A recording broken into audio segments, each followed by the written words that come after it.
ఇక ప్రభావతి దొరికింది ఛాన్స్ అని చెప్పేసి మీనాని బాగా తిడుతూ ఉంటుంది. సత్యం ఆగు ప్రభ నేను వెళ్తాను అని చెప్పేసి దగ్గరకొచ్చి అమ్మ మీనా అది నిజమేనా అసలు ఏం జరిగింది అని చెప్పేసి కానీ మీనా మౌనంగా తల వంచి అవును అని చెప్తుంది. ఇంకా మనోజ్ అమ్మయ్య నేను తప్పించుకున్నాను ఇంకెట్లో ఆ రోజు నేను పెళ్లి చేసుకుంటే ఈ దొంగల ముఠాల నుంచి నాకు దక్కేది. అసలు ఏం జరిగిందమ్మా మీనా అని చెప్పగానే మావయ్య అదంతా గతం జరిగిపోయింది తెలిసి తెలియక చేశాడు అనగానే ఏంటి తెలిసి తెలియక చేసేది దొంగతనాలు చేయడం తెలిసి తెలియక చేస్తారా అంటే అదే వృత్తిగా ఓహో అవునా అయితే మీకు వృత్తి అదనమాట అని చెప్పేసి అంటూ ఉండగానే మనోజ్ అమ్మాయి నేను తప్పించుకున్నాను ఆ రోజు పెళ్లి చేసుకుంటే నా మెడకు పడేది ఆ మాట వినగానే రోహిణి ముసిముసి నవ్వుతూ ఉంటుంది. ఇక ప్రభావతి ఇక మీనాని చెడామడా తిడుతూ ఉంటుంది. మా హరిశ్చంద్రుడు సత్యమూర్తి గారు అబద్ధం ఆడని వారు ఇప్పుడు బాగుందా దొంగల ముఠాల నుంచి తీసుకొచ్చి అంటగట్టారు. నిజంగా ప్రభ నాకు తెలియదు దొంగతనం చేశాడని అంటే నిన్ను కూడా మోసం చేశారనమాట. ఎంత మోసం ఎంత మోసం ఇంత మంచి మనిషిని ఎలా మోసం చేయబుద్దైందే ఆయనకైనా చెప్పకూడదా ఈ విషయం అని చెప్పేసి ఇక ప్రభావతి తిడుతూ ఉంటుంది. ఇక మీనా అత్తయ్య మీకు దండం పెడతాను నా కుటుంబాన్ని ఏమనకండి అని చెప్పేసి బయటికి వెళ్ళి కూర్చుంటుంది హాల్లో. ఇక మనోజ్ అన్న మాటలు గుర్తు చేసుకుంటూ ఉంటుంది. ఈలోపే సత్యం అక్కడికి వస్తాడు. అమ్మ మీనా అసలు ఈ విషయం నాకు చెప్పుంటే బాగుండేది ముందే అని చెప్పేసి అంటూ అది కాదు మామయ్య చెప్పే సందర్భం రాలేదు ఏదేమైనా చెప్పాల్సి ఉండే అని చెప్పేసి సత్యం కూడా అక్కడి నుంచి వెళ్ళిపోతాడు. ఇక మీనా చాలా బాధపడుతూ ఏడుస్తూ ఉంటుంది. ఈలోపే ఇక మీనా వాళ్ళ అమ్మ వచ్చి కూర్చొని నాకెందుకు ఈరోజు గుండె దడదడగా ఉంది ఒకసారి అక్కకు ఫోన్ చేయి పులిబోన్లోకి మేకపిల్లని వదిలినట్టు అక్కని వదిలాం ఇప్పుడు ఏం చేస్తుందో ఏంటో వాళ్ళ అత్త ఆషాఢం వెళ్ళ ముందుకే తీసుకెళ్లారు కదా అని చెప్పేసి అనగానే అమ్మ నువ్వేం కంగారు పడకు అంటూ ఉండగానే ఫోన్ చేస్తూ ఉంటుంది. ఇక మీనా రింగు కాగానే ఎత్తకుంటా అలాగే ఉంటుంది. మళ్ళీ చేయడంతో మళ్ళీ ఇక మీనా ఏడుపు మొహంతోనే అలాగే ఫోన్ ఎత్తుతూ ఉంటుంది. హలో అనగానే మీనా ఏమైంది ఎలా ఉన్నావు మీ అత్త ఏమన్నా తిట్టిందా ఆషాఢం రాకముందుకు తీసుకెళ్లారని ఏమన్నా అంటుందా అని చెప్పగానే ఆ విషయంలో ఏ గొడవ జరగలేదమ్మా కానీ అంటే ఇంకా ఏ విషయంలో జరిగిందే అని చెప్పేసి అనగానే ఇక తమ్ముని విషయంలో జరిగింది బైక్ దొంగతనం గురించి తెలిసింది అని చెప్పగా ఒక్కసారిగా వాళ్ళమ్మ అయితే భయపడిపోతూ ఉంటుంది. ఏంటి ఆ విషయం తెలిసిందా అని చెప్పేసి షాక్ అవుతూ చూస్తూ ఉంటుంది. అవునమ్మా ఆ విషయం బయటపడింది. ఇప్పుడు మా అత్త మన కుటుంబంతో అందరినీ దోషుల్ని చేసింది. నన్నైతే ఒక దొంగలా చూస్తుంది. ఇంట్లో కూడా నేను ఏ దొంగతనం చేస్తాను అని చెప్పేసి నానా మాటలని నన్ను ఘోరంగా అవమానించిందమ్మా. నాకైతే బ్రతకాలని లేదు అని చెప్పేసి మీనా ఏడుస్తూ ఉంటుంది. కానీ అమ్మ అలా మాట్లాడకు అని చెప్పేసి ఇక ఏడుస్తూ ఏంటయ్యా నువ్వు ఒక్కనివే వెళ్ళా నీతో పాటు నన్ను తీసుకెళ్ళా బాగుండి కష్టాలన్నీ నన్నే అనుభవించవని వదిలిపెట్టావా అని చెప్పేసి చాలా ఏడుస్తూ ఉంటుంది. మన తలరాత ఇంతే అసలేం జరిగిందమ్మా అని చెప్పగానే ఒక విషయం మంచి జరిగింది అనేసరికి ఇంకో విషయం నెత్తి మీదకి వస్తుంది.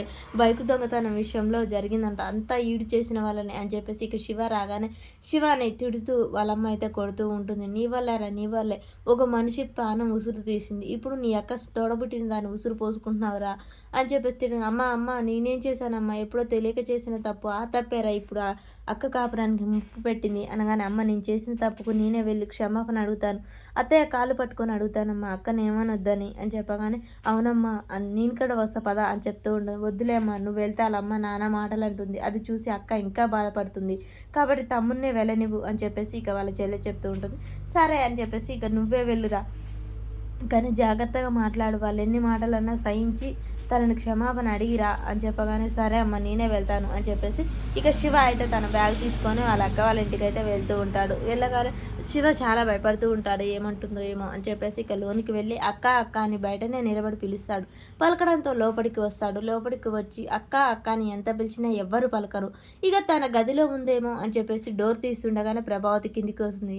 ఎవర్రా ఇంట్లోకి వెళ్తున్నాడు అని చెప్పగానే అత్తమ్మ నేనే ఓహో నువ్వా దొంగ ఇంకేం దొంగతనం చేయడానికి వచ్చారా అని చెప్పేసి అనగానే అది కాదత్తమ్మ ఎవరు పిలిచినా పలకలేదు అందుకనే లోనికి వెళ్తున్నా ఆహా ఎవరు లేరని సరాసరి దొంగతనం మొదలుపెట్టావా అని చెప్పేసి ప్రభావతి అంటుండగానే మీనా నువ్వెందుకు వచ్చావురా అసలు నువ్వెందుకు ఇక్కడికి వచ్చావు అనగానే అక్క అది కాదు నీకోసమే వచ్చారు నా కోసమా నా కోసం ఈ ఇంటికి ఎందుకు వచ్చావురా ఎందుకు వచ్చాడు అప్పుడు బైక్ దొంగతనం చేశాడు ఇప్పుడు ఇంట్లో ఏమైనా వెండి బంగారం ఉందేమో దొంగతనం చేయడానికి వచ్చాడు అత్తయ్య నన్న మాటలు చాలావా ఇక వాడిని కూడా అనాలా అనగానే ఇంకా సత్యం రోహిణి వస్తారు.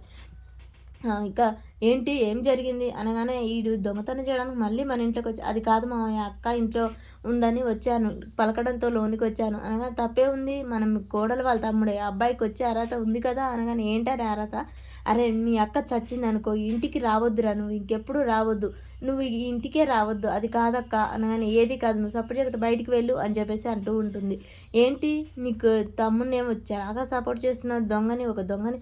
అవునత్తయ్య తను కాలేజీకి వెళ్తానన్నాడు కదా అని రోహిణి అనగానే, దొంగతనం చేయడానికి అది ఒక వంక అనగానే రోహిణి మళ్ళీ నవ్వుతూ ఉంటుంది. అది చూసిన మీనా చాలా బాధపడుతూ ఉంటుంది. ఇక ఎందుకే అలా మాటలతో వాళ్ళని హింసిస్తావు, ఎప్పుడు చేసిన తప్పుకి మీరు నోరు మూసుకోండి, నీ నోటికి సమాధానం చెప్పలేను అని చెప్పేసి, ఎన్ని మాట్లాడతావు మాట్లాడవే అని చెప్పేసి సత్యం కూర్చుంటాడు. చూసావా నిన్ను వెనక వేసుకొచ్చి ఆయన కూడా మోసపోయానని ఎలా బాధపడుతున్నాడో అనగానే, ఈలోపే మనోజ్ ఇంట్లోకి వస్తాడు. ఏంటమ్మా ఏం జరిగింది?